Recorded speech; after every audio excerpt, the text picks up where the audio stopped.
My name is Anaya, I'm 31 years old, and I found out my wedding was canceled through an email. No call. No warning. Just one line that said he met someone better than me. We were weeks away from saying I do. That message changed everything I thought I knew about love and trust. Watch till the end. Comment where you're watching from, and subscribe for more stories about emotional courage and real-life betrayal. The subject line looked ordinary, almost boring, which is why I opened it without fear. I was sitting at my small kitchen table in Ohio, still in my robe, hair tied back, my phone face down beside my coffee mug. I expected a message about seating charts or the caterer. Instead, I saw his name and felt my stomach tighten for reasons I couldn't explain. The email wasn't long. That made it worse. He wrote that he'd been thinking a lot, that he didn't want to drag things out, and then the sentence that made my hands go numb. I met someone better than you. No greeting. No apology. Just that. I read it once. Then again. Then out loud, as if hearing the words might make them less real. My wedding dress was hanging in the spare bedroom. Invitations had already been mailed. His parents had booked flights. My mother had taken time off work. And there I was, staring at a screen, realizing my life had just split into before and after. I didn't scream. I didn't cry right away. I sat very still, listening to the refrigerator hum, wondering how something so big could end so quietly. My first instinct was to reply. I typed his name, then deleted it. I typed, "Are you serious?" and erased that too. My chest felt tight, like I'd forgotten how to breathe properly. We had argued before, sure, but never about leaving. Never about someone else. Just days earlier, he'd asked me what flowers I wanted on the tables. That memory made my throat ache. I closed my laptop, then opened it again, afraid the email might disappear and take proof with it. I walked into the spare room and touched the dress bag, the plastic cool under my fingers. I remembered the day I bought it. He'd been late picking me up, but I forgave him, because that's what I always did. Standing there now, I felt foolish for missing the signs. The way he'd been distracted. The way he'd started checking his phone more often. None of it seemed obvious then. It all screamed at me now. My phone buzzed with a message from my aunt asking about hotel details. I didn't answer. I sat back down and opened the email again. This time, I noticed the timestamp. Sent at 2:14 a.m. He couldn't even face daylight when he sent it. That detail hurt more than I expected. It felt cowardly. I forwarded the email to myself, then saved it in a folder without naming it. I didn't know why I did that. I just knew I needed it. When the tears finally came, they were quiet. My face felt hot, my eyes heavy. I pressed my palms into the table and whispered, "Okay," even though nothing was okay. I thought about calling him. I imagined his voice, calm and distant, explaining himself like this was a scheduling issue, not a broken promise. The thought made me sick. I decided not to give him that comfort. Around noon, my sister called. I let it ring. Then my mother.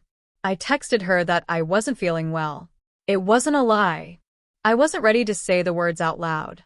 Saying them would make them real in a way I wasn't prepared for. I needed time to sit with the shock, to let it settle into something I could carry. Later that afternoon, I opened my laptop again, this time with intention. I reread the email slowly. I noticed how carefully he avoided responsibility. "No, I'm sorry. No, I messed up." Just a clean exit, wrapped in comparison. "Better than you." That phrase echoed in my head. Better how? Kinder? Prettier? Easier to leave? I realized then that the email wasn't just an ending. It was a statement about how he saw me. Or maybe how he needed to see me to justify his choice. I started writing things down. Not feelings. Facts. The date he proposed. The date he started working late more often. The weekend he canceled our dinner plans last minute. I wasn't planning anything. I just needed to hold on to reality because the ground felt unstable. Writing grounded me. It slowed my breathing. It reminded me that my memory mattered. That evening, I cooked dinner out of habit and couldn't eat it. I packed the food away untouched. I sat on the couch and stared at the wall. At some point, I laughed, A short sound that surprised me. It wasn't funny. It was disbelief spilling out. I checked my email one more time before bed. No follow-up. No explanation. Just silence. As I turned off the light, I realized something important. He had ended our wedding with an email, but he hadn't ended my voice. I didn't know what I was going to do next. I wasn't thinking about revenge. I was thinking about survival, about dignity, about not losing myself in someone else's decision. I closed my eyes, holding on to one clear thought. I would not beg. I would not yell. And I would remember everything. I woke up the next morning to a phone buzzing on the nightstand, vibrating against the wood like it was impatient with me. I didn't reach for it right away.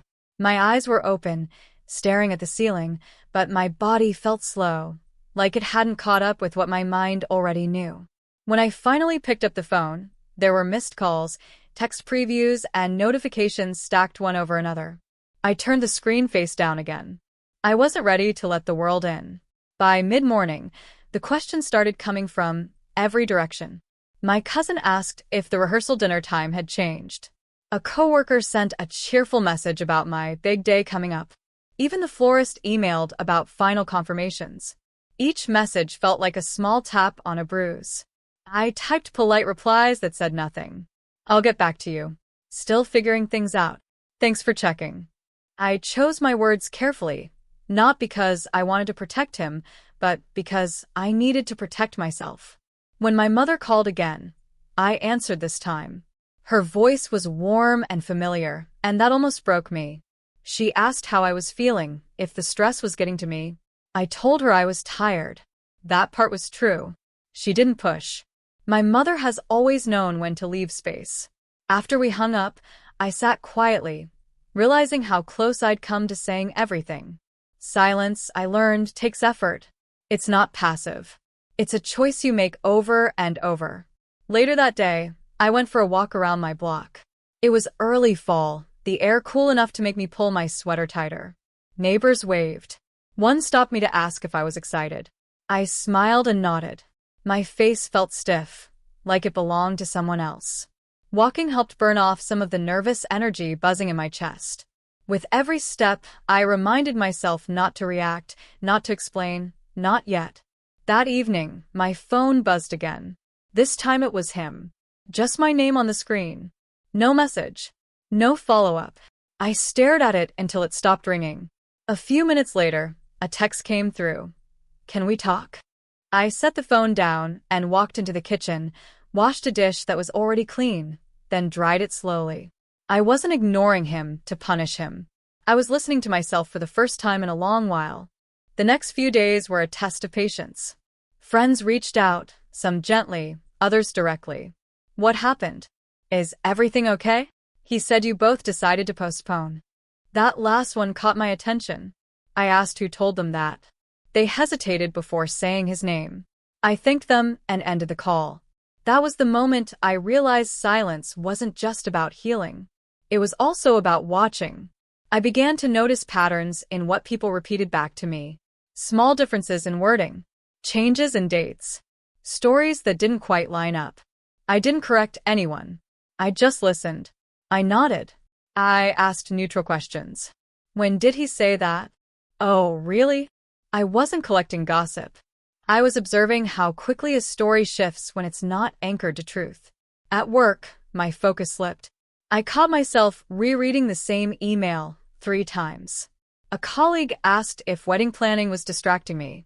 I said I had a lot on my mind. That was all. During lunch, I sat alone in my car instead of the break room. The quiet felt safer.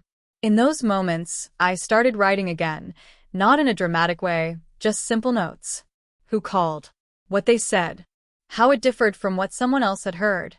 It wasn't about revenge. It was about clarity. One afternoon, his sister messaged me. She said she was confused and wanted to understand. I almost responded with everything.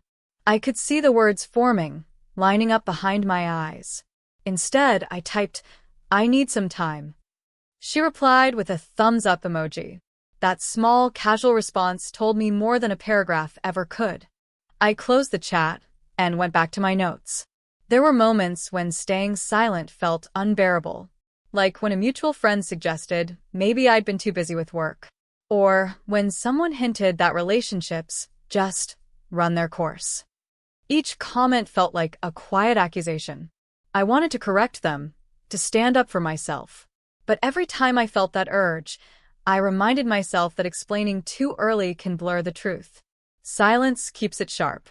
One night, I attended a small family gathering I couldn't avoid. Someone asked about the wedding in front of everyone. The room went still. I felt every eye on me. I took a breath and said, "Plans have changed." That was it. No details. No emotion.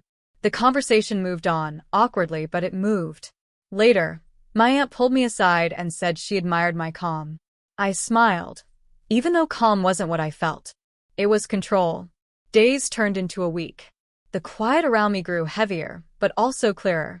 I noticed how often I'd been the one smoothing things over in the past, making excuses, filling in gaps. Without me doing that, his story stumbled. He reached out again, this time with longer messages. He said people were asking questions. He said things were getting complicated. I didn't respond. Complications, I realized, are what happen when lies run out of room.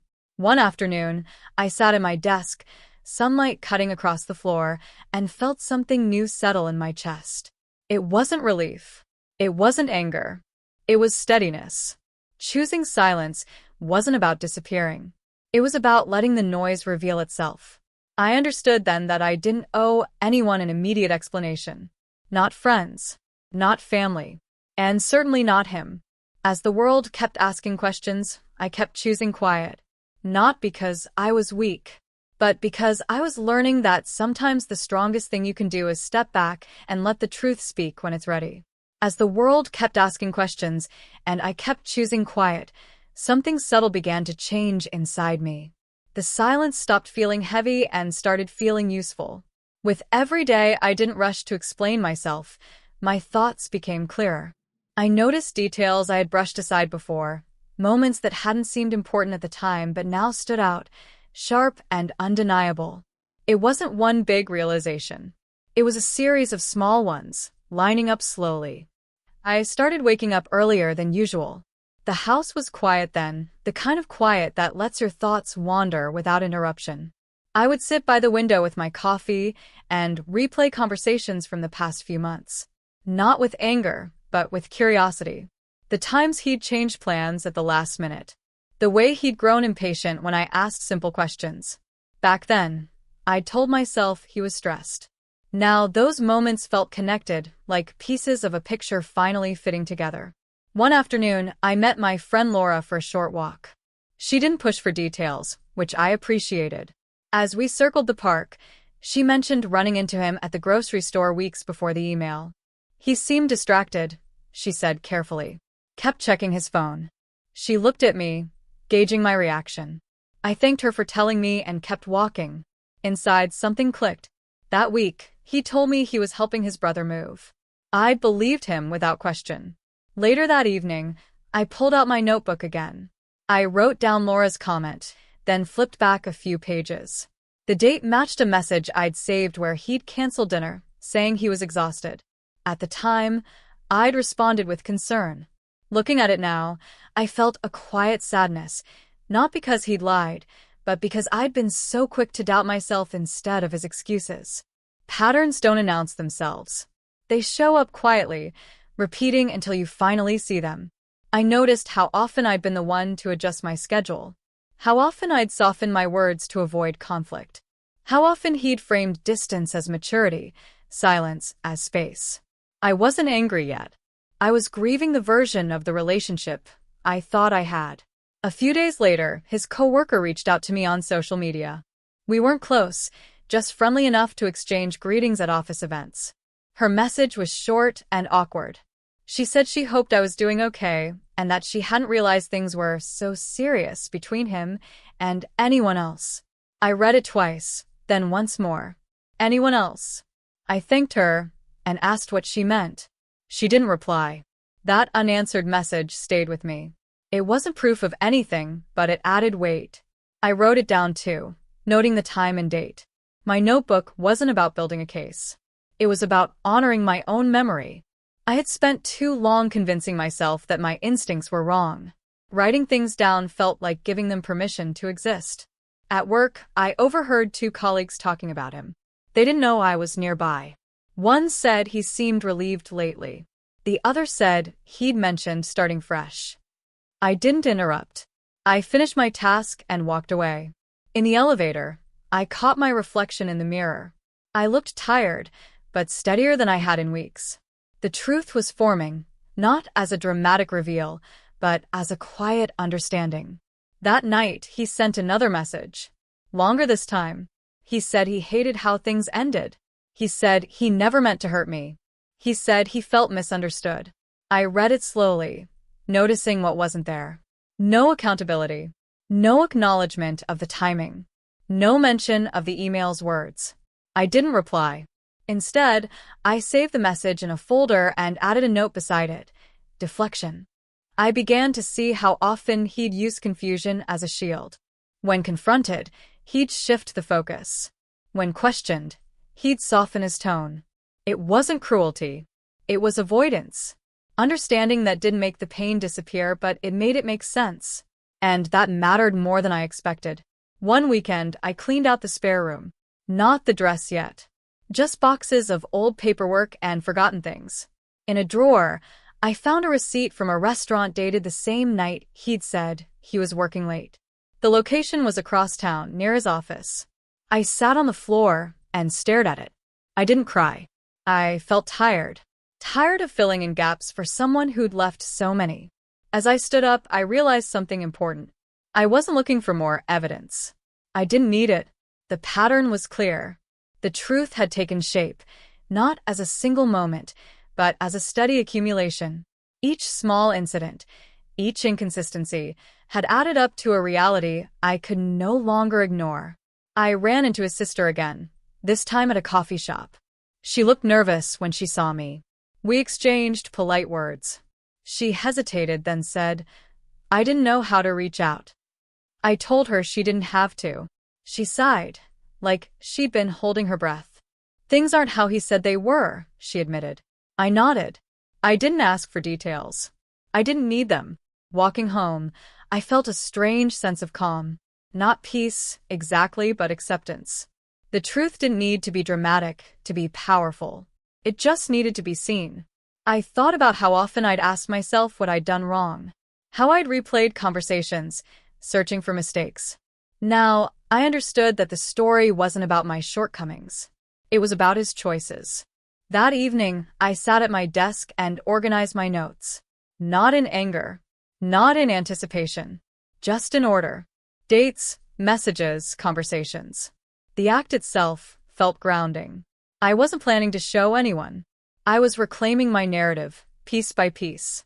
As the sun set outside my window, I realized I no longer felt the urge to confront him. The need had faded. In its place was something quieter and stronger. Clarity. The patterns had appeared. The truth had taken shape.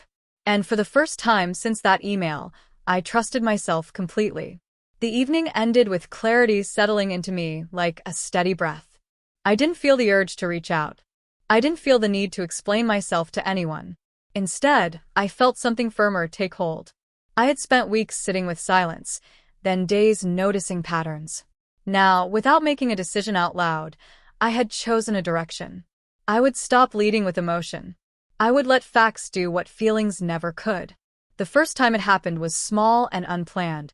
A mutual friend invited me to lunch. I hesitated before going, but I didn't want to hide anymore. We sat across from each other at a quiet cafe, the kind with chipped mugs and soft music. She asked how I was doing. I said I was managing. Then she leaned in and said carefully, "He told me you both agreed to end things months ago." I didn't react right away. I reached into my bag, pulled out my phone, and scrolled calmly. I showed her the date on the email. Her eyebrows lifted. She didn't say anything else. She didn't need to. That moment taught me something important. I didn't have to argue. I didn't have to raise my voice or defend my character. I only had to stay grounded in what actually happened. Facts don't shift to protect egos. They don't change based on who's asking. They just sit there, solid and unmovable. Word traveled quietly after that. Not because I spread it, but because people began comparing notes on their own. A neighbor asked if the wedding was postponed. I said it was canceled. When she asked why, I told her the truth in one sentence. No details. No emotion. Just what had happened. She nodded slowly, like she was rearranging something in her mind. Later, I heard she'd spoken to his mother, who had been given a different explanation. I didn't correct anyone. The differences spoke for themselves. At work, a manager pulled me aside. She said she'd noticed tension and wanted to make sure I was okay. I thanked her and said I appreciated the concern. She asked if there was anything she should know. I told her only what affected my schedule and responsibilities. Nothing more. She respected that. Walking back to my desk, I felt lighter. I hadn't overshared. I hadn't shrunk myself either. I had stayed factual, and it felt right. He reached out again, this time sounding frustrated. He said people were misunderstanding things. He asked if I'd been saying anything. I read the message twice. Then I replied with a single line. I've only shared what happened. He didn't respond. That silence was different from the others. It felt unsettled, like the ground beneath him had shifted. A few days later, his new relationship became less invisible. Not through announcements or celebrations, but through slips. Someone mentioned seeing them together earlier than expected. Another person asked me how long I'd known. I answered honestly. I hadn't known at all. Each conversation left behind a quiet pause, the kind that makes people rethink what they've been told. I didn't push. I didn't clarify. I let the pauses linger. One afternoon, his sister called. I considered letting it go to voicemail, but something told me to answer. Her voice was tense. She said she was confused and tired of trying to understand two versions of the same story. I listened. When she finished, I asked if she wanted to see the email. There was a long silence. Then she said yes. I sent it. She didn't say much after that. Just thanked me and hung up. I sat there afterward, not feeling victorious, just calm. Letting facts speak wasn't always easy. There were moments when emotion rose up fast and sharp, like when I saw a photo online of them smiling, or when someone casually suggested I'd bounce back quickly. In those moments, I wanted to say more. I wanted to explain the nights I couldn't sleep, the plans I'd quietly let go of. But I reminded myself that explaining pain doesn't make it real to people who aren't ready to see it. Instead, I focused on consistency. When asked, I answered the same way every time. When questioned, I stayed steady. People began to notice. They stopped asking leading questions. They stopped offering theories. Conversations shifted from speculation to silence. And in that silence, his story lost its shape. The most difficult moment came unexpectedly. I ran into him at a community event. We hadn't planned it. He looked surprised to see me, then guarded. We exchanged brief greetings. He tried to make small talk, his voice overly polite. Finally, he said, I think people are getting the wrong idea. I looked at him and said, I think people are noticing the details. My voice didn't shake. I didn't smile. I didn't explain. He nodded, like he understood more than he wanted to. After that, I noticed a change. Fewer messages from him. Fewer attempts to manage the narrative. His presence in shared spaces grew smaller. Meanwhile, I felt myself growing back into my own space. Not loudly. Not dramatically. Just steadily. I started trusting my instincts again. When someone approached me with concern, I listened. When they came with assumptions, I gently corrected them with facts. No embellishment. No commentary. Just truth. It felt like reclaiming something I'd given away too easily before. One evening, I sat alone at home, organizing my notes for the last time. I didn't need them anymore. They had served their purpose. They had reminded me of what was real when emotions tried to blur the edges. I closed the notebook and placed it in a drawer. Not as a weapon. As a record. I realized then that letting facts speak wasn't about proving him wrong. It was about proving myself right. About honoring my experience without turning it into a performance. I didn't need validation from the crowd. I needed peace with myself. As days passed, the questions slowed. People stopped asking for explanations. The story settled into something closer to the truth, not because I forced it there, but because it couldn't hold itself together otherwise. Facts have a way of doing that. They don't rush. They don't chase attention. They simply wait until there's no room left for anything else. And in that waiting, I found my footing again. I remember the moment I decided I was finished with trying to make him understand. It wasn't dramatic. No shouting. No confrontations. It was a quiet realization, sitting alone on the balcony of my apartment one late afternoon, the sky streaked with pink and orange. The air was cool, carrying the faint scent of the city. I sipped tea and let the warmth flow through my hands, letting it remind me that I could still feel comfort without him. That was when it hit me. I didn't need closure from him. I didn't need him to apologize. I didn't even need him to regret it. I just needed to reclaim myself. In the days that followed, I began making small but deliberate choices for my own life. I stopped scrolling social media first thing in the morning, which had been a habit that usually left me aching and anxious. Instead, I opened my window, listened to the birds, and watched the neighborhood wake up. It sounds trivial, but in those quiet moments, I felt the first sparks of independence. I was seeing the world without the shadow of his betrayal looming over me. I was learning that my happiness didn't need to be validated by someone else's choices. My friends noticed the change too. Laura called one afternoon, asking if I wanted to grab lunch. I agreed, but I insisted on picking the place this time. A small Italian cafe we'd never tried, with wooden tables and the faint smell of fresh basil. She looked at me curiously. "You seem different," she said. I smiled, not out of arrogance, but recognition. "I just feel like I'm finally standing on my own 2 feet, I said. And I was. Choosing silence and letting facts speak had been one step. Choosing to live without lingering resentment was the next. Walking home, I paused at a corner store I used to avoid because he often shopped there. It was crowded, but familiar. I picked up a loaf of bread and some oranges, and in the short line I noticed someone struggling with a heavy bag. I helped them carry it to their car. The small act made me feel stronger, not in a physical way, but in a way that reminded me of the kind of person I wanted to be. Generous, steady, kind. Not bitter. Not broken. There were moments of temptation, of course. I'd see him in passing, or hear about him from mutual friends. Sometimes it was subtle, a photo shared online, a casual mention. Other times it was more direct. He reached out a few weeks later with a message that said, "I miss you, and can we talk?" I stared at my phone for a long time. I didn't reply immediately. Instead, I let the words sit. I imagined what I would say if I did.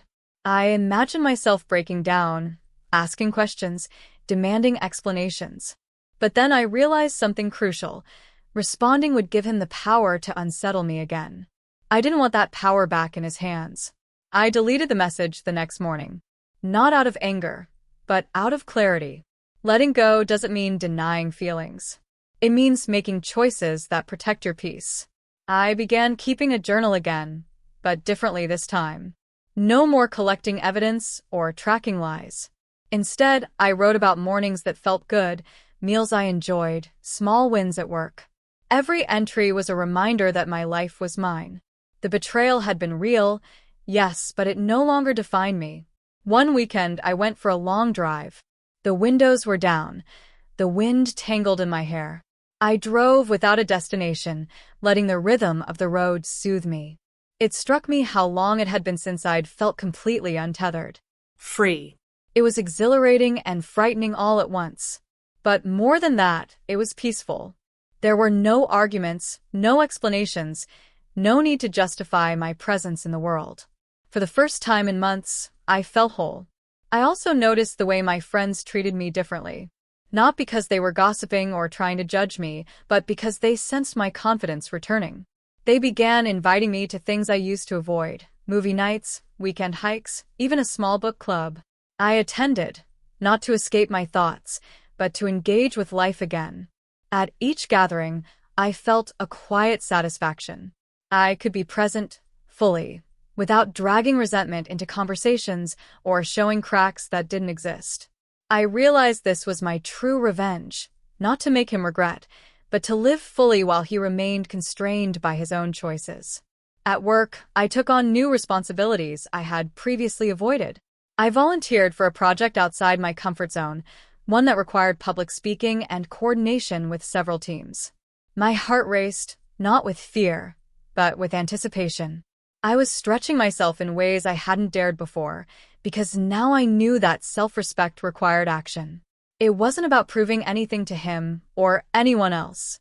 It was about proving to myself that I could move forward with grace and determination.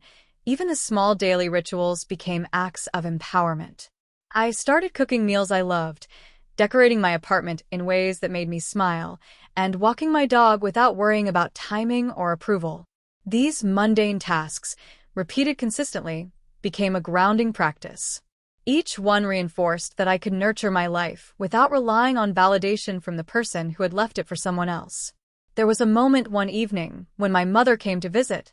She brought cookies and a quiet presence, as she always did. We sat on the couch and talked about books and news and old memories. At some point, she said, "I think you've finally stopped carrying him in your mind." I didn't respond right away. I looked at her, then around the room, noticing the sun slanting through the curtains and dust particles dancing in the light. She was right. I wasn't thinking about him in terms of hurt or betrayal anymore. I was thinking about myself, and that focus felt liberating. A few weeks later, I attended a friend's wedding. It was a modest affair in a small garden behind a church, but the joy was tangible. As I watched the couple exchange vows, I felt a strange mixture of melancholy and gratitude. Melancholy for the love I had lost, but gratitude for the lessons I had gained. I didn't flinch at the memories. I didn't wish for him to be there or regret his choices. I simply acknowledged what had been and felt ready to continue. That night, walking home under streetlights, I realized something I hadn't admitted before. Bitterness is exhausting. Carrying it only keeps you tethered to the person who hurt you. But peace, even when it's quiet, is liberating. I thought of the email that started all of this, the simple words that had devastated me. And yet, here I was, stronger, more grounded, and wholly myself. The power wasn't in his regret. It wasn't in a confrontation. It was in the quiet reclamation of my own life. A month later, I joined a local writing group. Sitting in that room, sharing stories and listening to others, I recognized how far I had come. I could tell my own story without trembling, without crying, without needing him to justify himself. The process reminded me that healing is gradual, cumulative, and often invisible to the outside world.